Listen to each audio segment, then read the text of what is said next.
సర్లే మూసిస్తానే. నువ్వు మా అమ్మలా అన్నిటికీ ఏడుపు గొత్తు పెడతావు. ఉత్త బోర్. ఇదేమిటి, ఎన్ని అమర్ చిత్ర కామిక్సా? అన్ని చెత్త పురాణాలు. ఎలా చదువుతారు బాబు? అయినా ఎప్పుడు బుక్సేనా? ఆ చిన్న 2-in-1 తప్ప ఓ మ్యూజిక్ సిస్టమ్ అయినా లేదు. నా దగ్గర VCD DVD ప్లేయర్స్ కూడా ఉన్నాయి. మీ అన్నయ్య ఒట్టి పప్పు సుద్దలా ఉన్నాడు. ఒక్క థ్రిల్లింగ్ క్యాసెట్ అయినా లేదు. శృతిమించిన రాగాన వాగాడు రమేష్. భావనకింకా సహనం నశించిపోయింది. అణచిపెట్టిన కోపం, విసుగు ఒక్కసారి పైకొచ్చాయి. మా అన్నయ్య కాదు, నువ్వు పప్పుసుద్దవి, పరమ స్టూపిడ్వి అంది కసిగా. ఆ అమ్మాయి కోపానికి కొంచెం బెదిరి తమాయించుకుని ఏయ్ అన్నాడు రోషంగా. అవును, నువ్వే ఫూల్వి. కోణార్క్ ఎక్కడానికి సికింద్రాబాద్ దాకా వెళ్ళావంటే నువ్వెంత స్టూపిడ్వో అర్థం అవుతోంది. స్టూపిడ్, నీకు బుర్ర లేదు అంది కోపంగా. రమేష్కి ఫెడీమని చెంప మీద చరిచినట్టు అయింది. తను ఇందాక అందరిలో కూర్చుని మాట్లాడుతూ చేసిన పొరపాటేమిటో ఇప్పుడు తెలిసింది.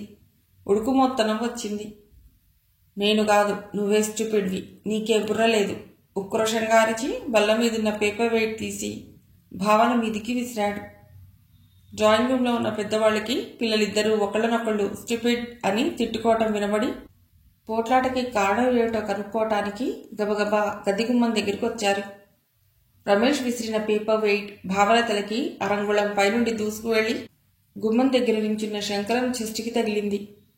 విసురుగా తగిలిన బరువైన దెబ్బకి ప్రాణం చిల్లార్చుకుపోయినట్టయి అబ్బా అని కేగబెట్టి కూలబడి చెస్ట్ మీద చెయ్యి పెట్టుకుని విలవిల్లాడిపోయాడు. అప్పుడే అక్కడికి వచ్చిన అలివేలు, మనస్వి కూడా బాధతో ఒరిగిపోతున్న శంకరాన్ని చూశారు. అయ్యయ్యో అంటూ పరిగెత్తుకొచ్చి శంకరం పక్కన కూర్చుంది అలివేలు. రమేష్ బెదిరిపోయాడు. వాసు, అలివేలు చెరోపక్కా పట్టుకుని శంకరాన్ని లేవదీసి సోఫాలో కూర్చోబెట్టారు. భయంతో బిక్కచచ్చిపోయిన రమేష్ గదిలోనే బిగుసుకుపోయి నించుండిపోయాడు. దేవకి చల్లటి మంచినీళ్ళు తెచ్చి శంకరానికి అందించింది. మంచినీళ్ళు తాగి కాస్త సర్దుకున్నాడు. నొప్పి తగ్గిందా అడిగాడు వాసు.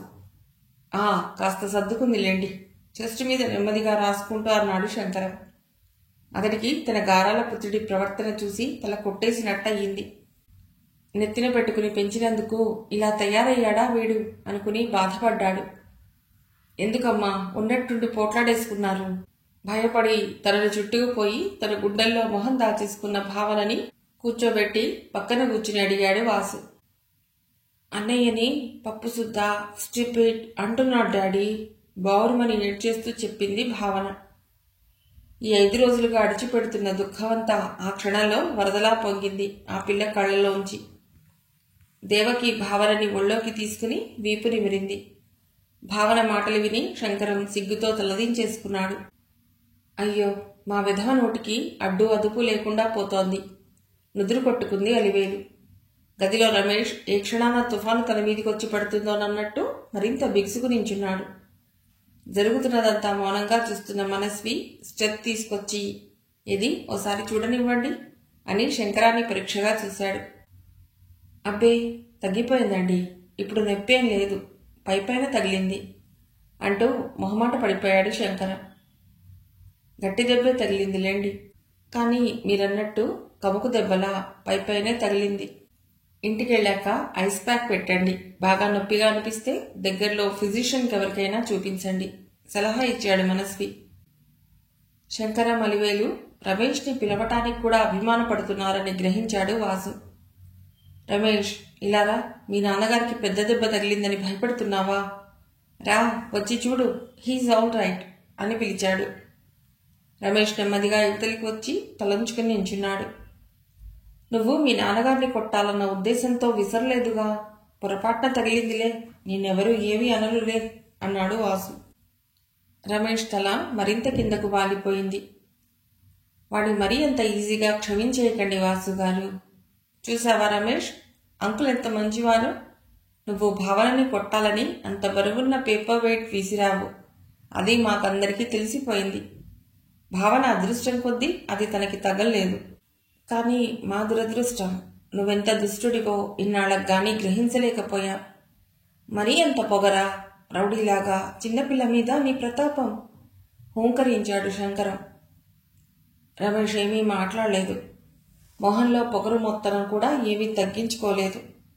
పొగరు, చిరాకు కలగలిపిన చూపొకటి తండ్రి వైపు విసిరి మళ్లీ తలంచుకున్నాడు. ఇంకా మాట్లాడితే ఇంకేం పరువు తీస్తాడేమోననిపించింది శంకరానికి. అయినా బింకంగా కొనసాగించాడు. ముందసలు భావనకి సారీ చెప్పు. కొద్దిలో ఎంత ప్రమాదం తప్పింది. ఆంటీకి, అంకుల్కి కూడా సారీ చెప్పు. వాళ్ళింట్లోకొచ్చి ఇంత సభ్యంగా ప్రవర్తించినందుకు గంభీరంగా చెప్పాడు శంకరం. మెల్లిగా తలెత్తి మౌనవదనంతో ముగ్గురి వైపు చూస్తూ సారీ అన్నాడు రమేష్. పదాలు వేలు, వస్తాం వాసుగారు. డాక్టర్ గారు వెళ్ళొస్తాం, రేపు పొద్దునొస్తాం అని చెప్పి బయలుదేరాడు శంకరం. వెళ్ళొస్తాను దేవకి, వెరీ సారీ. మావాడు మరీ ఇంత వెధవలా ప్రవర్తిస్తాడనుకోలేదు అంది అలివేలు బాధపడుతూ. చిచి, మనలో మనకి సారీ లేవిటి, ఏదో చిన్నతనం, వాడే నెమ్మదిగా నేర్చుకుంటాడులే అని ఓదార్చి పంపింది దేవకి. వాళ్ళు వెళ్ళిపోయాక తుఫాను తర్వాతి ప్రశాంతతలాగా ఇల్లంతా నిశ్శబ్దం అలుముకుంది. దీర్ఘంగా నిట్టూర్చింది దేవకి. భావన వెళ్ళి మొహం కడుక్కుని సర్దుకు కూర్చుంది. ఏం మనస్వి, ఎలా ఉంది మా ఇంట్లో తుఫాను? నవ్వుతూ అడిగాడు వాసు. ఇంతకంటే పెద్ద తుఫాన్లు చాలా చూశానులే నా సర్వీస్లో. ఏదీ చూడకుండానే సగం జుట్టు నెరిసిద్దనుకున్నావా? నవ్వుకున్నారందరూ. అంతా బాగానే ఉంది గాని రమేష్ గాడి మాటల్ని బట్టి చూస్తే వాడు బాంబే నుండి కోణార్క్లో సామర్లకోట దాకా వచ్చాడని తెలుస్తోంది. మధ్యాహ్నం సామర్లకోట వచ్చినవాడు శనివారం తెల్లవారుజాము వరకు ఇల్లు చేరలేదెందుకో అది తెలియటం లేదు. మిస్టరీ అన్నాడు వాసు. మిస్టరీ ఏం లేదు. ఆ రూట్లో ఒకచోట గూడ్స్ ట్రైన్ డీరైల్మెంట్ జరిగింది, ఒకచోట డెకాయిటీ జరిగింది. పేపర్లో వచ్చిందిగా. శుక్రవారం రావాల్సిన కోణ ఈ 2 కారణాల వల్ల ఆలస్యమై శనివారం తెల్లవారుజామున చేరింది. అంతకంటే మిస్టరీ ఏం లేదు అన్నాడు మనస్వి. గత రాత్రి జ్ఞాపకాల మరుగున పడి తాజాగా తమ సమస్య తమని బాధిస్తుండగా కలత నిద్ర నుండి లేచి దినచర్యగా ఆరంభించారు దేవకి, వాసు, భావన. అతిథిగా వచ్చిన మనస్వి ఇబ్బంది పడకూడదన్న ఉద్దేశంతో నిద్రలేమి బాధిస్తున్నా వంటింట్లో చేరి అందరికీ బ్రేక్ఫాస్ట్ తయారు చేసింది దేవకి. పలహారం చేస్తూ వాసు అన్నాడు, నీ సందేహాలన్నీ మనస్విని అడిగి తీర్చుకో. ఆ రోజు పంతులను అడిగావు, ఆయన సరిగ్గా చెప్పలేకపోయాడు. అలివేలు వాళ్ళు రమేష్ తీసుకొచ్చే లోపల అడగవలసినవన్నీ అడిగే. మరేం పర్వాలేదు, అంత తొందర లేదు. ఆయన్ని కాస్త తీరిగ్గా తిననీయండి, తర్వాతే మాట్లాడతా అంది దేవకి. చేతులు కడుక్కుని మనస్వి సోఫాలో కూర్చున్నాక, ఇప్పుడు చెప్పండి, ఎవరెవరికి ఏ సందేహాలున్నాయో నాకు తెలిసినంత మట్టుకు చకచకా సమాధానాలు చెప్పేస్తాను అన్నాడు. ఏం లేదు, ఇలా చెప్పకుండా ఇంట్లోంచి వెళ్ళిపోవడం అనేది ఒకవేళ హెరిడిటరీగా వచ్చే లక్షణమా అని నాకు సందేహం కలిగింది. నా ఉద్దేశం, ఒకవేళ కుటుంబంలో ఇంతకుముందు ఎవరైనా అలా వెళ్ళిపోయి ఉంటే. ఇంకెలా చెప్పాలో తెలియక ఆగిపోయింది దేవకి. మీ వైపు గాని వాసు వైపు గాని దగ్గర వాళ్లలో అలా వెళ్ళిన వాళ్ళు ఉన్నారా? ఎదురు ప్రశ్న వేశాడు మనస్వి. దేవకి తన అన్న సుందరం గురించి చెప్పింది. అంతా విని మనస్వి కాసేపు ఆలోచించాడు. మీరు చెప్పిన దాన్ని బట్టి చూస్తే మీ అన్నయ్యలో చిన్నతనం నుండి బాధ్యతారాహిత్యమైన ప్రవర్తన కనిపిస్తోంది. మరి అటువంటి లక్షణాలేవి శౌరిలో ఇప్పటి వరకు లేవు కదా, మరెందుకు ఆ సందేహం వచ్చింది అన్నాడు మనస్వి. శౌరి కనబడకుండా పోయాడన్న బాధలో అన్ని రకాలుగానూ ఆలోచనలు వస్తున్నాయి. పైగా మా అమ్మ, మా అన్నయ్య గురించి ఏదైనా మాటొస్తే, వీడు చిన్నతనంలో బాగానే ఉండేవాడే, పెద్దవాడై కాలేజీలో చేరి చెడు సావాసాలు పట్టి ఇలా తయారయ్యాడు గాని అంటుండేది. కానీ నాకు ఊహ తెలిసినప్పటి నుండి మా అన్నయ్య ప్రవర్తన అల్లరి చిల్లరిగానే ఉండేది. బొత్తిగా ఒక పద్ధతి, క్రమశిక్షణ ఏ విషయంలోనూ చూపించేవాడు కాదు. ఆ మాటే మా అమ్మతో అంటే, మగపిల్లలు అన్నాక ఆ మాత్రం అల్లరి చేయరుటే అంటుంది. బండాలరి కాదు గాని చిన్న చిన్న చిలిపితనాలు మా శౌరి కూడా చేస్తూనే ఉంటాడు. కానీ స్వభావ సిద్ధంగా క్రమశిక్షణ ఉన్నవాడే. పోనీ అకస్మాత్తుగా మానసికమైన మార్పులేమన్నా వచ్చి ఇంట్లోంచి పారిపోయే అవకాశం ఉందా అడిగింది దేవకి. సడన్గా మానసికమైన మార్పులు రావటం తక్కువ. సడన్గా అనటంతోనే మీ ఉద్దేశం నేను అర్థం చేసుకోగలను. ఇవాల్టి వరకు ఎప్పటిలాగానే ఉండి తెల్లవారగానే పూర్తిగా కారణం లేకుండా మారిపోవడం అని మీ అభిప్రాయం. దానికి ఎలాంటి అవకాశాలు లేవు. మీ అన్నయ్య సంగతే తీసుకోండి. చిన్నతనం నుండి అల్లరి చిల్లరిగా ఉండటం, యవ్వనంలో తప్పని తెలిసి చేయకూడని పనులు చేయటం, ఇవన్నీ చూస్తే అతడిలో మానసికమైన దిగజారుడు గ్రాడ్యువల్గా జరిగిన పద్ధతి అర్థమవుతూనే ఉంది. కొంతమంది చెప్తుంటారు, మా వాడు చాలా బాగుండేవాడు, ఉన్నట్టుండి ఏమైందో పిచ్చెక్కిపోయాడు అని. ఆ ఉన్నట్టుండి మారిపోవటం అనే అభిప్రాయం ఎందుకు కలుగుతుందంటే, సన్నిహితులు అతన్ని పరిశీలించకపోవటం వల్ల, గమనించకపోవటం వల్ల, కుటుంబంలో సభ్యుల మధ్య సరైన ఇంటరాక్షన్ లేకపోవటం వల్ల. నిజానికి వాళ్లలో మార్పు వస్తున్న సూచనలు ముందు నుండి కనిపిస్తూనే ఉంటాయి. కానీ ఆ సూచనలకు అంతగా ప్రాధాన్యత ఇవ్వకపోవటం వల్ల ఉన్నట్టుండి సడన్గా మార్పు వచ్చేసినట్లు అనిపిస్తుంది. ప్రస్తుతం మీ ఫ్యామిలీలో నలుగురి మధ్య ఇంటరాక్షన్ బాగానే ఉన్నట్టుంది. మరి అతడిలో అంటే శౌర్యలో మార్పులేమైనా గమనించారా? అడిగాడు మనస్వి. ఏమీ లేదు, ఎప్పటిలాగానే ఉన్నాడు. ఇదివరకటి కంటే ఎక్కువగా చదువుతున్నాడు. ఆ మాత్రం చదవాలిలే అనుకున్నాను నేను, అంది దేవకి. మా శౌర్యలో ఏదో మానసిక సమస్య మార్పు వచ్చి ఇల్లు వదిలిపెట్టి వెళ్ళాడన్న అనుమానం నాకే మాత్రం లేదు మనస్వి. వాడు మాయం కావటానికి కారణం ఇంకేదో అయ్యుంటుందని నా నమ్మకం, ఖచ్చితంగా అన్నాడు వాసు. అయినా ఈ టాపిక్ వచ్చింది కాబట్టి అడుగుతున్నాను. ఇలా ఇల్లు వదిలిపెట్టి వెళ్లే వాళ్ళందరికీ ఏదో మానసిక వ్యాధులుండే ఉంటాయా? అదే వాడు చెప్పకుండా వెళ్ళిపోయేందుకు కారణమా అని అడిగాడు వాసు మనస్విని. వినేవాళ్ళుంటే క్లాస్ తీసుకోవటానికి నాకేం అభ్యంతరం లేదు. మీరు ఓపికగా వింటానంటే చెప్తా అన్నాడు మనస్వి. చెప్పు చెప్పు, నువ్వు చెప్పాలి, మేము తెలుసుకోవాలి అనే కదా అడిగాం అన్నాడు వాసు. ఇల్లు వదిలి వెళ్ళిపోయే వాళ్లలో సాధారణంగా కొంత పర్సనాలిటీ డిజార్డర్ ఉంటుంది. అంటే వాళ్ళ వ్యక్తిత్వంలోనే లోపం స్వయం సిద్ధంగా ఉంటుంది. ఉదాహరణకి చెప్పుకోవాలంటే కొంతమంది సౌతి తల్లి పెట్టే బాధలు భరించలేక ఇంట్లోంచి పారిపోయే వాళ్ళు ఉంటారు. కొందరిళ్లలో పిల్లలందరినీ సమానంగా చూడకపోవటం వల్ల పారిపోయాడంటారు. మగపిల్లలకే విపరీతంగా ప్రాముఖ్యత ఇచ్చి ఆడపిల్లల్ని నిర్లక్ష్యం చేయటం వల్ల ఆ పిల్ల పారిపోయిందండి అని చెప్తారు కొందరు. అలా ఇంట్లో పరిస్థితులు సరిగ్గా లేకపోవటం వల్ల పారిపోయారన్న కారణం కనిపిస్తుంది. అయితే ఇటువంటి సమస్యలున్న ప్రతి వ్యక్తి పారిపోవటం లేదు. భార్యతో కలహించిన ప్రతి భర్త ఇల్లు కుటుంబం వదిలేసి చెప్పకుండా పారిపోవటం లేదు. పక్షపాతానికి గురైన ప్రతి ఆడపిల్ల పారిపోవటం లేదు. కొందరే ఆ పని చేస్తున్నారు. కొందరు సమస్యని పరిష్కరించుకోగలుగుతున్నారు. కొందరు కష్టాల్లోనే అడ్జస్ట్ అయిపోయి జీవితం గడిపేస్తారు. కొందరు ఇలా చెప్పా పెట్టకుండా ఇల్లు వదిలి వెళ్ళిపోతారు. అదే వ్యక్తిత్వ లోపం, పర్సనాలిటీ డిజార్డర్.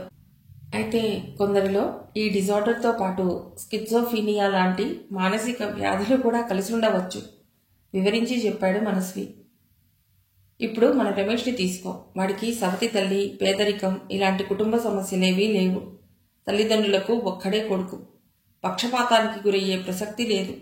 మరి వాడికి ఇంట్లో చెప్పకుండా పోయే అలవాటు ఎందుకు వచ్చిందంటావు? అడిగాడు వాసు. ఆ అబ్బాయికి సమస్య లేనట్లుగా మీకు అనిపిస్తోంది. కానీ అతడి తల్లి తండ్రి హద్దులు మించిన గారం చేస్తున్నారు. అదో సమస్య. పైగా అతడి తల్లిదండ్రుల మధ్య అంతగా సఖ్యత లేనట్టుంది. అది ఇంకో సమస్య. అతడి ముందు తల్లిదండ్రులు వాగ్యుద్ధాలు చేసుకుంటూ ఉండటం అతడిలో కొంత మానసిక ఆందోళన కలిగిస్తూ ఉండవచ్చు. ఇలాంటివేవో ఉంటాయి. ఏ సమస్య లేదు, వాడికేం మాయరోగం అని మనం అనుకోవచ్చు. కానీ వాళ్ల సమస్యలేమిటో వాళ్ళకే తెలుస్తాయి అని ముగించాడు మనస్వి. ఏదైనా సమస్యగానే ఉంది ఈ పిల్లలతో. ముద్దుగా చూసుకోవటం ఓ సమస్య, చూడకపోవటం ఓ సమస్యే. ఈ లెక్కన మిగతా వాళ్ళకి వాళ్ళ జీవితమే సమస్య అవుతుంది. ఏం చేస్తే ఏమవుతారో ఈ పిల్లలు అని ముందు పెద్దవాళ్ల బతుకు ఓ సమస్య అయిపోతుంది. వీళ్ళకి మీలాంటి సైకియాట్రిస్టుల మద్దతు ఒకటి. పత్రికల నిండా తెగ రాసేస్తున్నారు. చిన్నప్పుడు ఇలా అయితే పెద్దయ్యాక అలా అవుతారు అనుకుంటూ ఒక్కటే సైకో ఎనాలిసిస్లు రాసేస్తారు. అవి చదివేసి సగం సగం పరిజ్ఞానంతో ఇంట్లో వాళ్ళు ఏదో బ్లాక్మెయిల్ చేసినట్టుగా నువ్వలా అనబట్టే నేను ఇలా చేశాను అని సాధించి పోసుకోవటం తప్ప ప్రయోజనమేముంది? కొంచెం నిష్ఠురంగా అన్నాడు వాసు. నువ్వు సైకియాట్రిస్టుని పూర్తిగా అపార్థం చేసుకుని ఆవేశపడి మాట్లాడుతున్నావు. నీ మాటల్లో నువ్వు కొన్ని చాలా ముఖ్యమైన పాయింట్లు లేవదీశావు. మొదటిది, ఇలాంటి వాళ్ళకి సైకియాట్రిస్టుల మద్దతు ఒకటి అన్నావు. అది బొత్తిగా అవగాహన లేకుండా అన్నమాట. సైకియాట్రిస్టులం రోగులు ఇంట్లో వాళ్ళని బ్లాక్మెయిల్ చేయడానికి మద్దతు ఇవ్వం. రమేష్ నీకు బాగా తెలుసు కాబట్టి అతన్ని ఉదాహరణగా తీసుకుని నీకు ఎక్స్ప్లెయిన్ చేశాను. పెద్దవాళ్లు చేసే అతికారం వల్లనో లేకపోతే పెద్దవాళ్ల మధ్య ఘర్షణ వల్లనో అతడు మనసులో ఆందోళన పడటం లేక బాగా స్ట్రెస్గా ఫీల్ అవ్వటం జరుగుతూ ఉండవచ్చు. పైగా క్షణం క్రితం వరకు నువ్వే గొప్ప, నువ్వు తప్ప మాకు ఇంకో లోకం లేదు అన్నంతగా నెత్తిన ఎక్కించుకుని మరుక్షణం అదిగో ఫలానా పిల్లవాడు ఫస్ట్ ర్యాంక్ వచ్చేస్తాడు, వాడిలా చదువుకో అని లెక్చర్లు ఇవ్వటం వాడికి కొంత బాధ కలిగిస్తూ ఉండవచ్చు. అటువంటప్పుడు సైకియాట్రిస్టులు చేసే పనేమిటంటే అతడి ఆందోళన, విచారం ఇలాంటి మానసిక బాధలు తగ్గించేందుకు మందులు వాడతాం. అతను తన సమస్యను అనలైజ్ చేసుకుని దాని పరిష్కారాన్ని కూడా అతడే ఆలోచించుకునేలాగా కొంత సైకోథెరపీ ఇస్తాం. అంతేగాని అవును బాబు మీ అమ్మ నేను ఇలా తిట్టింది కాబట్టి నువ్వు అలా చిందులు తొక్కటం సహజమే అని చెప్పి సపోర్ట్ ఇవ్వం అన్నాడు మనస్వి. ఓ సారీ, నేనెప్పుడూ సైకియాట్రిక్ ట్రీట్మెంట్ తీసుకోలేదు, అందుకని నాకు నిజంగా మానసిక వైద్యం గురించి తెలియదు నాయనా. నా మాటలు నేను వెనక్కి తీసుకుంటున్నాను, నన్ను వదిలిపెట్టు అన్నాడు వాసు మనస్వికి దండం పెడుతూ. అయ్యో అదేమిటి, ఆయనంత వివరంగా చెప్తుంటే మీ వెటకారాలేమిటి, చెప్పనివ్వండి అంది దేవకి. నువ్వు కంగారు పడకమ్మా దేవకి, నేను చెప్పదలుచుకున్నదంతా చెప్పకుండా వదిలిపెడతాననుకోకు అని దేవకికి హామీ ఇచ్చి వాసు వైపు తిరిగాడు మనస్వి. నువ్వు ఇంకో మాట అన్నావు, పత్రికల నిండా అనవసరమైన సైకో ఎనాలిసిస్లు రాసేస్తున్నారని. దానితో కొంత నేను ఏకీభవిస్తాను. మానసిక సమస్యలు, వ్యాధుల పట్ల కొంత అవగాహన ఏర్పడటానికి జనరల్గా పత్రికల్లో రాయటం కొంత సమంజసం. కానీ దొరికిందే సందన్నట్లు టెక్స్ట్ బుక్లో చదివినదంతా రాసేసి జనాల బుర్రలు పాడు చేయటం నేను సమర్థించను. నువ్వన్నట్లు కుటుంబ సమస్యలు ఒకళ్ళనొకళ్ళు బ్లాక్మెయిల్ చేసుకోవటానికి తప్ప మరెందుకు ఉపయోగపడేది పనికిరాని పరిజ్ఞానం. ఆ పర్టికులర్ ప్రొఫెషన్లో ఉన్న వాళ్ళకి మాత్రం పనికొచ్చే సమాచారాన్ని జనరల్ పబ్లిక్కి అందించడం వల్ల ప్రయోజనం ఏముంటుంది అన్నాడు. నేనదే అనుకుంటున్నాను. ఒక్క సైకియాట్రీ అనే కాదు, వైద్యంలో దాదాపు అన్ని స్పెషాలిటీల వాళ్ళు రాస్తూనే ఉంటారు. ఆరోగ్యం, వైద్యం గురించి అవగాహన, కొన్ని జాగ్రత్తలు, నివారణలు, బేసిక్స్ అందరికీ తెలియవలసిందే, కాదనను. కానీ ఒక్క ప్రశ్న వేస్తే చాలు, జవాబులో ట్రీట్మెంట్ అంతా రాబట్టవచ్చు అన్న ఇంప్రెషన్ కలిగిస్తున్నారు కొందరు. కాస్త బాధ్యత గల డాక్టర్ అయితే జవాబిచ్చేటప్పుడు ప్రశ్న వేసిన వారి సమస్యను కొంచెం అనలైజ్ చేసి వాళ్ళ రోగాన్ని ఎక్స్ప్లెయిన్ చేసి దగ్గరలో ఉన్న నిపుణుడికి చూపించుకోండి అని చెప్తున్నారు. కానీ కొందరి జవాబులోనే మొత్తం ట్రీట్మెంటు, ఏ మందు ఎలా వాడాలి, ఎన్నాళ్ళు వాడాలి మొదలైనవన్నీ రాసేస్తున్నారు. ఇవి చదివి ఇంటింటా మిడిమిడి జ్ఞానం డాక్టర్లు పుట్టుకొస్తున్నారు. కాదంటావా అన్నాడు వాసు. ఎందుకు కాదంటాను, అవుననే అంటాను. ఇలా పత్రికల ద్వారా వైద్యం వల్ల ఉపయోగం జరుగుతోందో హాని జరుగుతోందో సర్వే చేయవలసిన అవసరం ఉంది. నీ ఆవేశం వెనుక కాస్త ఆలోచన ఉన్నట్టే ఉంది. నీ అభిప్రాయాల్లో ఈ ఒక్క విషయంలో మాత్రం నేను ఏకీభవిస్తాను. ఏది చెయ్యి కలుపు అంటూ వాసుతో కరచాలనం చేశాడు మనస్వి. అందరూ నవ్వుకున్నారు. నవ్వులాటకు కాదు గాని వైద్యులు చౌకబారు పబ్లిసిటీ కోసం చూడటం మానాలి. పబ్లిక్ కూడా ఈ ప్రశ్నోత్తరాల వైద్యానికి కూడా ఓ హద్దు ఉందని గ్రహించాలి అన్నాడు వాసు. డాక్టర్లే కాదు డాడీ, హిప్నోటిస్టులు కూడా రాస్తుంటారు. మనం తెప్పిస్తున్న వీక్లీలో ఒక డాక్టర్ గారు వ్యాసాలు రాస్తారు, జవాబులు చెప్తారు. అలవే లాంటి వాళ్ళు తెప్పిస్తున్న పత్రికలో ఒక అమ్మాయి ఏం చెప్తుందంటే తను 10th క్లాస్కి వచ్చే లోపల మంచి హిప్నోటిస్ట్ దగ్గర ట్రైనింగ్ అయి ఎగ్జామ్లో ఇన్విజిలేటర్ని హిప్నోటైజ్ చేసి ఆన్సర్లన్నీ రాబట్టి రాసేస్తుందిట. తర్వాత ఇంటర్మీడియట్ అలాగే రాసి మెడిసిన్లో సీట్ సంపాదిస్తుందిట. ఇలా ఎవరైనా చేయగలరా అంకుల్? కుతూహలంగా అడిగింది భావన. ఎవరూ చేయలేరు. ఇన్విజిలేషన్కి వచ్చిన వాడికి అన్ని సబ్జెక్టుల్లోనూ నాలెడ్జ్ ఉండదు కదా. వాడిని హిప్నటైజ్ చేస్తే వాడికి తెలిసినది వాడి బుర్రలో ఉన్నదే చెప్పగలుగుతాడు గాని తెలియని సబ్జెక్టు ఎలా చెప్పగలుగుతాడు? లిటరేచర్లో డాక్టరేట్ ఉన్న మాస్టర్ని ఇన్విజిలేటర్గా వేస్తే అతడిని ట్రిగ్నోమెట్రీ ప్రాబ్లమ్స్ అడిగితే ఎలా చెప్పగలుగుతాడు? నవ్వుతూ అన్నాడు మనస్వి. ఏమో మరి, ఆ అమ్మాయి ఒకసారి చెప్పింది. తనొకసారి హిప్నోటిజం ప్రోగ్రాంకి వెళ్ళిందిట. అందులో హిప్నోటిస్ట్ ఆడియన్స్లో ఒక అబ్బాయిని పిలిచి అతడితో మిరపకాయలు తినిపించాట, జర్మన్ భాషలో మాట్లాడించాట. మెళకువ వచ్చాక అతడికి అసలు జర్మన్ భాష రానే రాదన్నట్ట.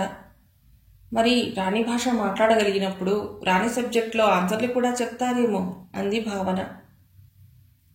నేనెప్పుడు హిప్నోటిజం ప్రోగ్రాం చూడలేదు, కానీ మిరపకాయలు తినిపించడం వరకు నేను నమ్మగలను. హిప్నోటిక్ స్టేట్లో కొన్ని సజెషన్స్ ఇచ్చి వాళ్ళెప్పుడూ చేయని పనులు చేయించవచ్చని చదివాను. కానీ అదైనా ఒక లిమిట్ వరకే, దానికి హద్దులు ఉంటాయి. కానీ తెలియని భాషలో మాట్లాడించడం అనేది నా మట్టుకు నాకు నమ్మాలని అనిపించడం లేదు. అతడు మాట్లాడింది జర్మన్ భాష అని హిప్నోటిస్ట్ చెప్పాడు. ఆడియన్స్ నమ్మారు.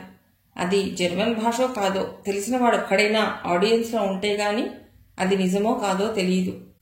లేదా ఒకటై ఉంటుంది, హిప్నోటిస్ట్ జర్మన్ భాష నేర్చుకుని ఉండవచ్చు. తను నేర్చుకున్న మాటల్ని అతడి ద్వారా పలికించడం లాంటి ఫీడ్ చేసి ఉండవచ్చు. అఫ్కోర్స్ ఇది కేవలం నా ఊహ మాత్రమే ఆలోచిస్తూ అన్నాడు మనస్వి. మొన్ననే ఈ తల్లి కూతుళ్ళు కూడా చిన్న సైజు హిప్నోటిజం ప్రోగ్రాంకు వెళ్ళొచ్చారులే అన్నాడు వాసు కొంచెం వేళాకోళంగా నవ్వుతూ. అతడు ఏ ఉద్దేశంతో అలా అంటున్నాడో గ్రహించిన దేవకి మౌనంగా ఊరుకుంది. మేమెప్పుడు వెళ్ళాం డాడీ ఆశ్చర్యపోతూ అడిగింది భావన. అదేనే అంజనం వేయించుకొచ్చారుగా, దాని గురించి చెప్తున్నా అంటూ అంజనం అవధానులు గారింటికి వాళ్ళిద్దరూ వెళ్ళి రావటం గురించి మనస్వికి చెప్పాడు వాసు. అంతా చెప్పాక చివరికి భావన మాత్రం సూపర్ డయాగ్నోస్ చేసింది అని నవ్వాడు. ఏమిటది అడిగాడు మనస్వి. ఏం లేదు, అంజనం వేయబడ్డ అమ్మాయి వర్ణించిన రోడ్డు, చెట్లు, రోడ్డు మీద ఇంద్రధనస్సు ఇవన్నీ ఈ మధ్య టీవీలో వచ్చిన ఒక పిల్లల సినిమాలో ఆఖరి సీనట. మళ్ళీ నవ్వాడు వాసు.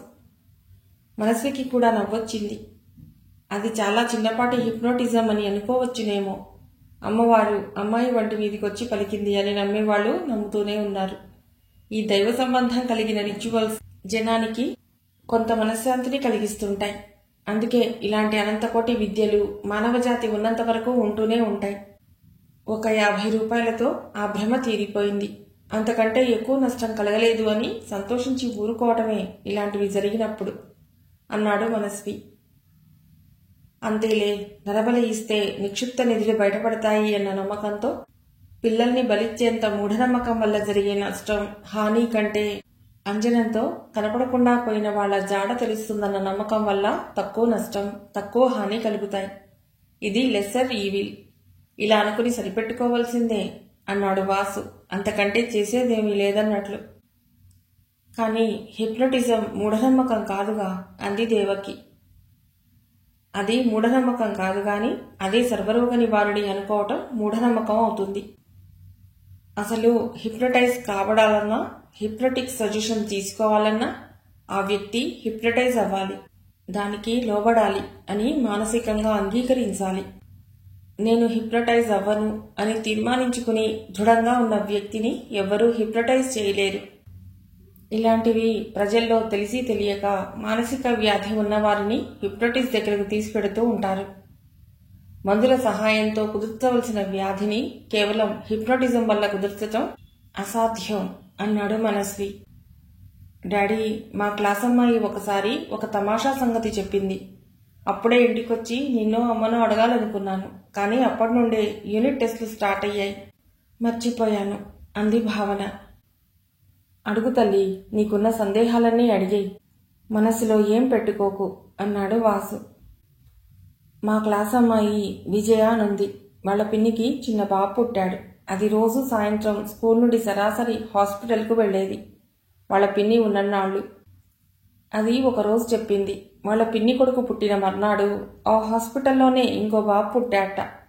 పుట్టంగానే పిల్లలకి బొడ్డుకు వస్తారు కదా, అలా కొయ్యకముందే మాట్లాడిస్తే ఆ బాబు తన పూర్వజన్మ వృత్తాంతం అంతా చెప్పాట. ఎవరైనా సరే బొడ్డు కోయక ముందు అలాగే ఉంచేసి అడిగితే ఆ పిల్లలు పునర్జన్మ చెప్తారట. విజయ వాళ్ల పిన్నేమో, అయ్యో నాకు ఈ సంగతి తెలియదు, తెలిస్తే వీడి బొడ్డు అంత తొందరగా కొయ్యనిచ్చేదాన్ని కాదు అని ఏడ్చిందిట. నిజమా డాడీ, పిల్లలు మాట్లాడతారా? మేమందరం అప్పుడు దాన్ని డేస్ బేబీస్ ఏడవటం నవ్వటం తప్ప ఏం చేయలేరు, ఇక మాటలు ఎలా వస్తాయి అని అడిగాం. అదేమందంటే బొడ్డు కోసేశాక ఇక ఆ జ్ఞానం ఉండదు, బొడ్డు కోయకముందు వాళ్లలో బోలెడు జ్ఞానం ఉంటుందని వాళ్ళమ్మ అమ్మమ్మ అందరూ చెప్పారట. నేను నమ్మలేదు. కానీ అది నిజమా అంది భావన. ఇదేదో చిన్నప్పుడు చదివిన చందమామ కథలా ఉందే అంటూ నవ్వాడు వాసు. కళాపూర్ణోదయం కావ్యంలా ఉంది. మాకు బిఏలో కళాపూర్ణోదయం ఎబ్రిడ్జెడ్ వర్షన్ ఉండేది.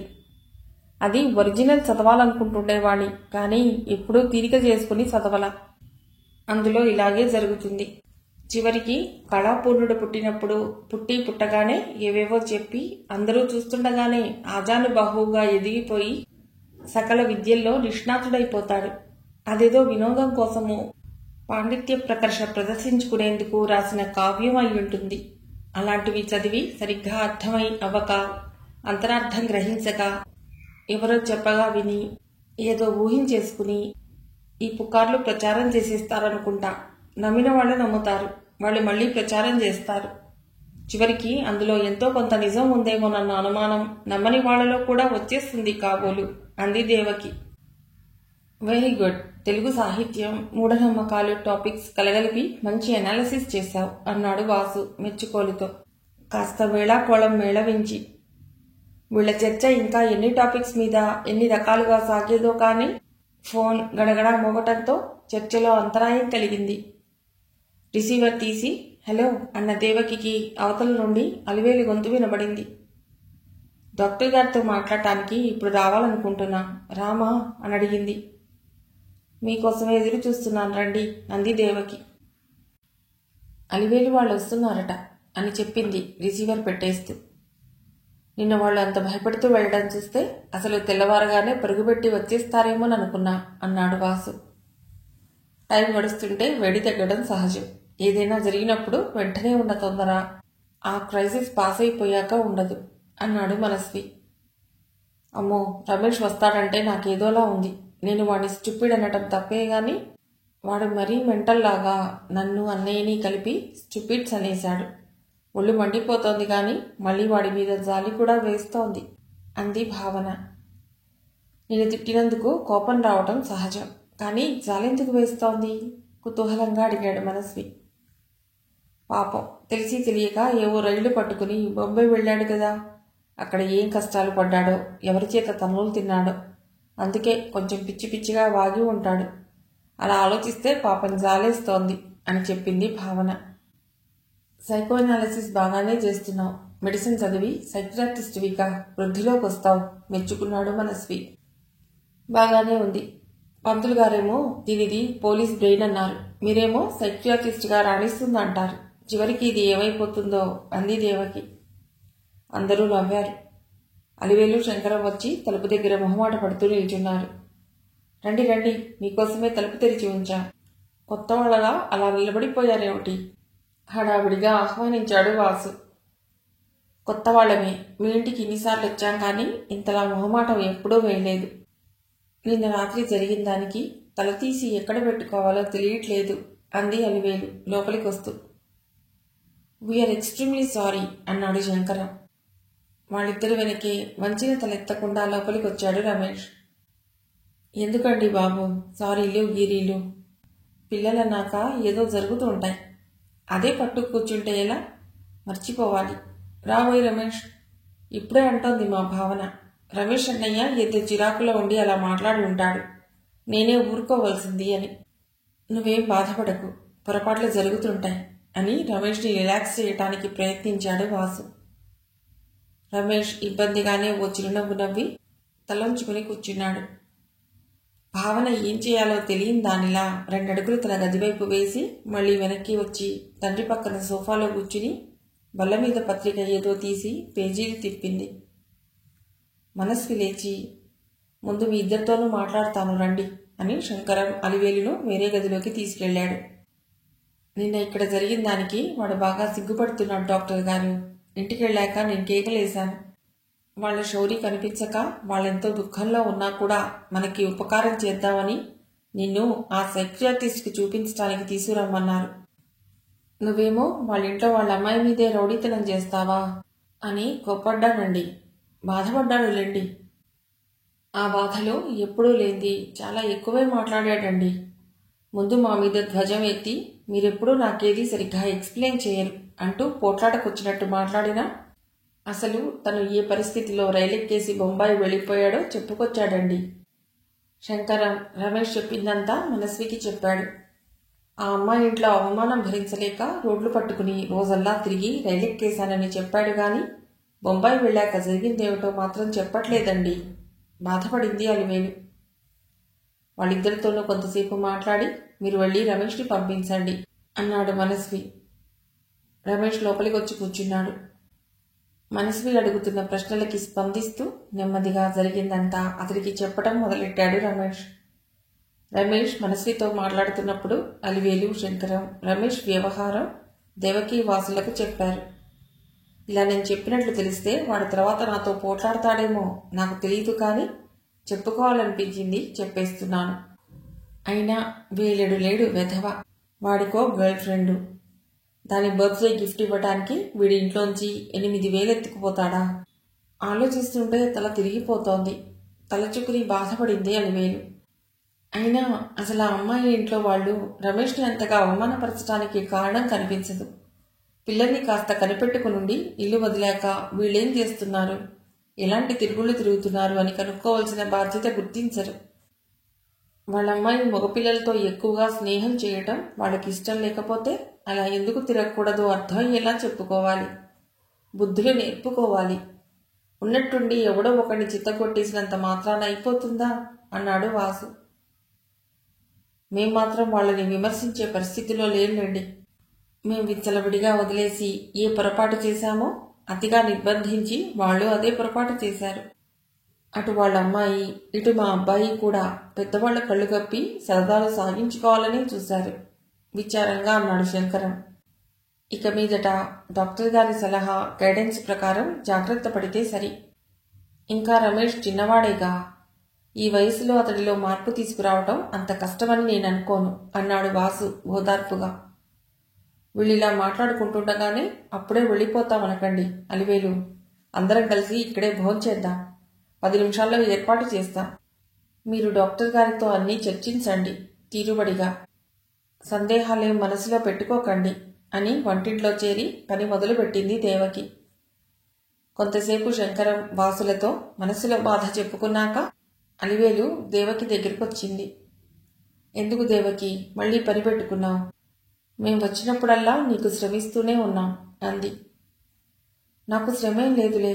అసలు ఇంటి నిండా మనుషులుండి చేతి నిండా పనుంటేనే నాకు హాయిగా ఉంటుంది. మనసులో వెర్రిమొరి భయాలు రాకుండా ఉంటాయి అంది దేవకి. నిజానికి నువ్వు కాబట్టి మనసులో అంత బాధ ఉన్నా ఇలా నిండుగా నవ్వుతూ తిరుగుతున్నావు. నేనే అయితే చెప్పొద్దులే, చూసావుగా మా రమేష్ వచ్చే వరకు నా పరిస్థితి అంది అలివేలు. ఇంతలో మనస్వితో మాట్లాడటం ముగించిన రమేష్ డ్రాయింగ్ రూంలోకి రావటం చూసి ఇద్దరూ అటు వెళ్లారు. మనస్వి మళ్ళీ శంకరం అలివేలులను పిలిచాడు. మీరు బొంబాయి వెళ్ళాక ఏం జరిగిందో చెప్పమని మాటి మాటికి అడిగి విసిగించకండి. తనంతట తానే చెప్తాడులేండి. అక్కడ అతడికి ఏం ప్రమాదం జరగలేదు. ఆ విషయంలో మీరు మనశ్శాంతి పోగొట్టుకోనక్కర్లేదు. అయితే ఇతనికి చెప్పకుండా ఇంట్లోంచి పారిపోయే అలవాటు పోగొట్టాలి. ఎటువంటి పరిస్థితినైనా ధైర్యంగా ఎదుర్కొనేలాగా తయారు చేయాలి. ఈ ఊళ్ళోనే ఉన్న మంచి సైకియాట్రిస్ట్ పేరు అడ్రస్ రాసిస్తాను. అతన్ని కన్సల్ట్ చేయండి. ఏదైనా మీ అబ్బాయిలో మార్పు తీసుకురావాలంటే మీ ప్రయత్నమే ముఖ్యం అన్నాడు మనస్వి. అందరూ డ్రాయింగ్ రూంలోకి వచ్చి కూర్చోగానే ఇంక రండి, అంతా బాగా శ్రమపడ్డట్టున్నారు. భోజనాలు కానిచ్చి విశ్రాంతి తీసుకుందరు గాని అంది దేవకి. పొడుగాటి హాల్లో బాల్కనీ వైపుగా వేసి ఉన్న డైనింగ్ టేబుల్ మీద అన్నీ సర్దుతూ. వాష్ బేసిన్లో చేతులు కడుక్కోవటానికి అందరూ వెళ్లారు. ఇంకో 2 ప్లేట్లలో కూడా వడ్డించమ్మా దేవకి అన్న మాటలు వినబడి వడ్డిస్తున్న దేవకి తెరిచి ఉన్న వీధి గుమ్మం వైపు చూసింది. శౌరీ చిన్న కేక పెట్టి ఒక్క పరుగున వెళ్లి గుమ్మం దగ్గర నిలబడి ఉన్న శౌరిని చేతుల్లోకి తీసుకుని అక్కున చేర్చుకుంది దేవకి. వాసు, భావన పరుగున వచ్చి వాళ్ళిద్దరినీ చేరారు. శౌరి అందర్నీ తన 2 చేతుల్లోనూ ఇముడ్చుకోవాలన్నట్టు అందరి చుట్టూ చేతులు వేశాడు. శౌరి పక్కనే నవ్వుతూ నిలబడ్డాడు ఇన్స్పెక్టర్ పంతులు. వెనకగా మరో 2 కానిస్టేబుల్స్. దేవకి, భావన శౌరిని పట్టుకుని ఏడ్చేస్తున్నారు. అది ఏడుపు కాదు, ఆనందం కరిగి అశ్రుధారగా కళ్లలోంచి వర్షిస్తోంది. వాసు కూడా కన్నీళ్లు ఆవలేదు. వీళ్ళందరినీ సంతోషంగా విప్పారిన మొహాలతో చూస్తున్నారు శంకరన్, అలివేలు, మనస్వి. మీరు ఆ కార్చే ఆనంద భాష్పాలేవో కాస్త కంఫర్టబుల్గా సోఫాలో కూర్చుని కార్చొచ్చుగా అన్నాడు పంతులు. అతడు కరిగి కన్నీరైపోతున్న నలుగురిని తప్పించుకుని లోపలికి నడిచి కుర్చీలో కూర్చున్నాడు.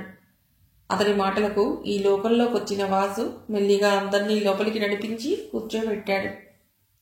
అలివేలు నలుగురికి మంచిళ్ళు అందించి, ఎలాగైనా ఇన్స్పెక్టర్ అన్నయ్య గారు గ్రేట్, చెప్పింది సాధించి చూపించారు. మా శౌరిని పువ్వులా తీసుకొచ్చి వాళ్ళ అమ్మకు అప్పగించారు అంది. వాసు లేచి, మెనీ మెనీ థ్యాంక్స్, మీకు కృతజ్ఞతలు ఎలా చెప్పుకోవాలో తెలియట్లేదు, ఏం చెప్పినా తక్కువే అవుతుంది అన్నాడు పంతులతో కరచాలనం చేస్తూ. మా ఉద్యోగ ధర్మం మేము నిర్వర్తించాం. నేనొక్కడే కాదుగా, నా టీం కూడా ఉంది. మా డ్యూటీ మేము నిష్టగా చేస్తున్నందుకు పెద్దగా కృతజ్ఞతలు చెప్పవలసిన అవసరం లేదు. మీరంతా ఇచ్చే ప్రోత్సాహమే మాకు ఉత్సాహం మొహమాట పడిపోతూ అన్నాడు పంతులు. ఎంత చిక్కిపోయావురా, ఆకలేస్తోందా, అన్నం పెట్టనా అడిగింది దేవకి శౌరిని కళ్ళారా చూసుకుంటూ. పీక్కుపోయిన మొహంతో వారం రోజుల్లోనే చిక్కిపోయి నీరసంగా ఉన్న శౌరిని చూస్తుంటే దేవకి వాసులకు కడుపు తరుక్కుపోయినట్టుగా ఉంది. అది ఆ డైలాగ్ ఇంకా రాలేదేమిటా అనుకుంటున్నాను. చాలాసార్లు చూశాను, తప్పిపోయిన పిల్లలు దొరకగానే తల్లులు అడిగే మొదటి ప్రశ్న అదే అన్నాడు పంతులు. మన ఇల్లు, మన డైనింగ్ టేబుల్ చూడగానే నిజంగానే ఆకలేస్తోంది, కానీ ముందు నేను స్నానం చేసి వస్తాను అన్నాడు శౌరి. శౌరి స్నానానికి వెళ్ళగానే, ఎక్కడ దొరికాడండి శౌరి, ఎవరు తీసుకుపోయారు అని అడిగాడు శంకరం. తొందరపడకండి, శౌరిని రానివ్వండి, అతడి అనుభవాలు అతడు, నా వర్షన్ నేను కలిపి చెప్తేనే మీకు బాగా మజా. అతడు స్నానం చేసి వచ్చే వరకు మీకు సస్పెన్స్ తప్పదు అన్నాడు పంతులు. మళ్ళీ రమేష్ వైపు చూసి, ఇతడేనా మీరు చెప్పిన మీ అబ్బాయి రమేష్ అని అడిగాడు శంకరాన్ని. అవునన్నట్టు తలూపాడు శంకరం. ఎలా ఉందా బొంబాయి ట్రిప్ అని అడిగాడు రమేష్ని. రమేష్ బెదిరి చూపులు చూశాడు. నవ్వాడు పంతులు. మా వాళ్ళు పాపం చాలా కష్టపడి నువ్వు ముంబై టికెట్ కొని రైలెక్కడం వరకు ట్రేస్ చేశారులే. ఇంకా మహారాష్ట్ర పోలీసులకి ఇన్ఫర్మేషన్ పాస్ ఆన్ చేశా. వాళ్ళ దగ్గర నుండి రెస్పాన్స్ వచ్చేలోగా నువ్వే వచ్చేసావన్నమాట. రేపో మాపో నీ తిరుగు ప్రయాణం కథ కూడా అఫీషియల్గా మాకొచ్చేస్తుంది అన్నాడు. అయితే మొత్తం మీద మీ పోలీస్ డిపార్ట్మెంట్లో కూడా కొంత ఎఫిషియన్సీ ఉందన్నమాట అన్నాడు వాసు. హోరీ హోరీ, నీ కొడుకుని వెతుక్కొచ్చి నీకు అప్పగించాక కూడా కొంత ఎఫిషియన్సీ ఉందంటావా? అంటే కొంత లేదనేగా నీ ఉద్దేశం? కృతజ్ఞుడా అన్నాడు పంతులు కోపంగా మొహం పెట్టి. అందరూ నవ్వేశారు. అప్పుడు చూశాడు పంతులు మనస్విని. హలో డాక్టర్, మిమ్మల్ని మళ్ళీ కలుసుకోవటం ఆనందంగా ఉంది అన్నాడు మనస్వికి చేయందిస్తూ. నాకు సంతోషంగానే ఉంది, మీరు ఈ కేసు ఇంత తొందరగా సాల్వ్ చేసినందుకు అన్నాడు మనస్వి కరచాలనం చేస్తూ. అయితే మీకిద్దరికీ పూర్వపరిచయం ఉందన్నమాట. ఏం పంతులు, మనస్వి దగ్గర అప్పుడప్పుడు బుర్ర రిపేర్ చేయించుకుంటుంటావా అన్నాడు వాసు వేళాకోళంగా. పూర్వపరిచయం ఇంతకుముందు మరో టీనేజర్ కేసులో జరిగింది. నువ్వన్నా ఆ రిపేర్ మాత్రం ఇప్పటి వరకు లేదు. కానీ ఇక్కడే కూర్చుని నీ కుళ్ళు జోకులు ఇంకో 10 నిమిషాలు సాగాయంటే నేను ఆయన పేషెంట్ అయిపోవడం ఖాయం. నేను వెళ్ళొస్తా అంటూ లేచాడు పంతులు. అయ్యయ్యో, ఆయన వేళాకోళాలు పట్టించుకోకండి, కూర్చోండి అంది దేవకి పంతులు నిజంగా వెళ్ళిపోతాడేమోనని కంగారు పడుతూ. పంతులు ఎక్కడికెడతాడు? ఎక్కడికి వెళ్ళడు, ఊరికి అలా బెదిరిస్తాడంతే అన్నాడు వాసు నవ్వేస్తూ. జరిగిందేమిటో పూర్తిగా చెప్పకుండా మిమ్మల్ని వెళ్ళనిస్తామేమిటండి? అతిగా హాస్యాలాడితే వాసుగారినే మీతో వచ్చి పోలీసులకు పట్టించేసి లాకప్లో తోయించేస్తాం గాని మిమ్మల్ని జారిపోనిస్తామా అన్నాడు శంకరం. అందరూ హాయిగా నవ్వేసుకున్నారు ఆ మాటలు విని. ఏ చిన్న కారణం దొరికినా పెద్దగా నవ్వేయాలనిపిస్తోంది దుఃఖభారం తీరి తేలికైపోయిన వాళ్ల మనసులకు. ఇంతకీ మీ ఇద్దరికీ ఎక్కడ పరిచయమో చెప్పనే లేదు అన్నాడు వాసు. అదో కథ.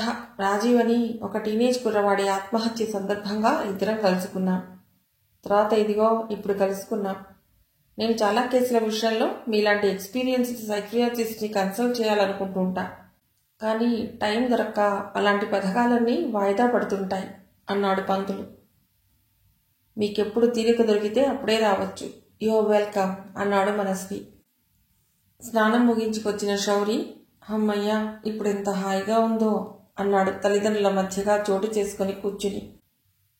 ఏరా అన్నయ్య, ఈ వారం రోజులు స్నానం చేయలేదా? అందుకే కాబోలు నువ్వు ఇంట్లోకి రాగానే భలే కంపు కొట్టింది అంది భావన శౌరిని కవ్విస్తూ. ఆ కంపు భరించలేకేనా నువ్వు పాపం అంతలా వెక్కి వెక్కి ఏడ్చావు? శౌరి రిటార్డిచ్చాడు. ఏమిటే భావన ఆ మాటలు? ఇన్ని రోజులు అన్నయ్య కనబడలేదని తిండి మానేసి మరీ ఏడ్చావు. తీరా ఇప్పుడు ఇంటికొచ్చాడో లేదో వేళాకోళాలు వెక్కిరింతలునూనా? చిరుకోపంతో మందలించింది దేవకి. ఏమిటి, అది నా కోసం ఏడ్చిందా? తిండి మానేసి మరీ? నేను నమ్మను అన్నాడు శౌరి. నేనేం ఏడవల, అమ్మే ఏడ్చింది కంటికి మంటికి ఏకధారగా అంది భావన ఉడుక్కుంటూ. సర్లే, నీ తెలుగు పాండిత్యం అంతా ఇప్పుడే ఒలకబోసేయనక్కర్లేదు. కాసేపు మీరిద్దరూ వేళాకోళాలు కట్టిపెట్టండి. అన్నయ్య గారు, మీకు శౌరికి భోజనాలు వడ్డించేయినా? పంతుల్ని అడిగింది దేవకి ఆప్యాయంగా. ఏ, మీరెవరూ భోజనాలు చేయరా అని అడిగాడు పంతులు. మీ ఇద్దరినీ చూడటంతోటే మా కడుపులు నిండిపోయాయి, మాకిక ఇప్పుడేమీ తినాలం లేదు అన్నాడు వాసు. అయినా సరే ముందు భోజనాలు కానిచ్చేస్తే ఇక మీ శౌరీ గాథ తీరిగ్గా వినవచ్చు. ముందు భోజనాలే ఆర్డర్ వేశాడు పంతులు. అతడితో వచ్చిన కానిస్టేబుల్స్తో సహా అందరూ చకచకా భోజనాలు కానిచ్చేశారు. అందరూ తల కుర్చీ జరుపుకుని సర్దు కూర్చున్నారు శౌరీ పంతులు చెప్పబోయే రసవత్తర గాథ వినటానికి. మీకందరికీ తెలుసు కదా, శౌరీ మాయమయ్యే ముందు ఆఖరిసారిగా రాకేష్తో కలిసి కిళ్ళి కొట్టు దగ్గర కనిపించాడని. అక్కడ మొదలైంది అసలు కథ అంటూ ప్రారంభించాడు పంతులు. అవునన్నయ్యా, నువ్వు రాకేష్తో కలిసి కిళ్ళి కొట్టుకు ఎందుకు వెళ్ళావు? అది సిగరెట్లమ్మే కిళ్ళి కొట్టుకి. నువ్వేదో బుద్ధిమంతుడు అనుకున్నామే మేమందరం అంది భావన. నేను బుద్ధిమంతుడినే, ఆ రాకేష్ గాడే, వాడి బుద్ధి మంచిది కాదు. తెలిసి వాడి ట్రాప్లో పడ్డాను. శౌరి చిన్నగా నుదురు కొట్టుకున్నాడు. అసలు జరిగిందేమిటో చెప్పు ఆత్రంగా అన్నాడు వాసు. ఏమిటో ఎప్పుడూ లేనిది, ఆ రోజు క్లాస్ అయిపోయాక చాలాసేపు వాళ్లతో వీళ్లతో కబుర్లు చెప్తూ క్లాస్ అయిపోయాక చాలాసేపు ఉండిపోయాను. మెల్లిమెల్లిగా ఒక్కళ్ళొక్కళ్ళు వెళ్ళిపోయాను. నేను కబుర్లు చెప్తూనే హోంవర్క్ ఇచ్చిన లెక్కలు చేసేయటం మొదలెట్టాను. లెక్కలు పూర్తి చేసేసి ఇంటికి వెళ్ళిపోవచ్చులే అని అందరూ వెళ్ళాక కూడా కాసేపు ఉండిపోయాను. అది పెద్ద ఎక్కువసేపు కాలేదు. అంతా వెళ్ళాక మహా అయితే పావుగంటో 20 నిమిషాలు అయ్యుంటుంది ఒక్కడిని కూర్చుని. మిగిలిన కథ తర్వాతి భాగంలో.